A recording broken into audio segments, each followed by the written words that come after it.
এবং মালিকপক্ষ রাজধানীর সদরঘাট থেকে বিভিন্ন গন্তব্যে লঞ্চ ছাড়ার ঘোষণা দিলেও ধর্মঘট অব্যাহত রাখার কথা জানিয়েছেন নৌ শ্রমিকরা। এদিকে 11 দফা বাস্তবায়নের দাবিতে বাংলাদেশ নৌযান শ্রমিক ফেডারেশনের ডাকে সারা দেশে চলছে অনির্দিষ্টকালের কর্মবিরতি। এতে চরম দুর্ভোগ পোহাতে হয় বিভিন্ন রুটের যাত্রীদের। ব্যুরো রিপোর্টার ও জেলা প্রতিনিধিদের পাঠানো তথ্য ছবি নিয়ে রিপোর্ট।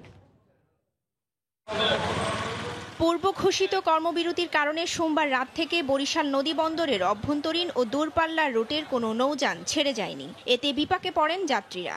আন্দোলনরত শ্রমিকদের দাবি, বারবার আশ্বাসের পরও দাবি আদায় না হওয়ায় অনির্দিষ্টকালের কর্মবিরতি পালন করছেন তারা।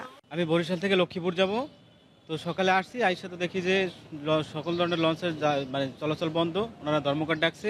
দেশে যাবো, এখন লঞ্চ নাই, এখন আবার যাবো চলে আর কি।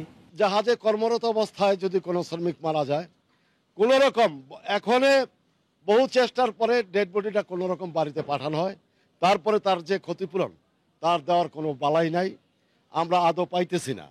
এইগুলি আমাদের হলো মুখ্য দাবি। নৌপথে সন্ত্রাস, চাঁদাবাজি বন্ধ, 2016 সালের ঘোষিত বেতন স্কেলের পূর্ণ বাস্তবায়ন সহ 11 দফা দাবিতে খুলনায় নৌযান শ্রমিকদের কর্মবিরতি চলছে।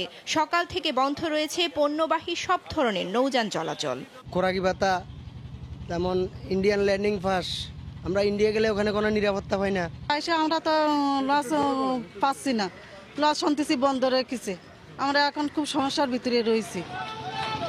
এদিকে দুপুরে রাজধানীর সদরঘাটে শ্রমিকদের সঙ্গে কথা বলেন লঞ্চ মালিক সমিতির নেতা ও বিআইডব্লিউটিএ কর্মকর্তারা। পরে সদরঘাট থেকে বিভিন্ন রুটে লঞ্চ ছাড়ার ঘোষণা দেওয়া হয়। সন্ধ্যায় পরিস্থিতি স্বাভাবিক হবে বলেও দাবি করে বিআইডব্লিউটিএ ও লঞ্চ মালিক পক্ষ। রওজাই জাবিদা ঐশী, সময় সংবাদ।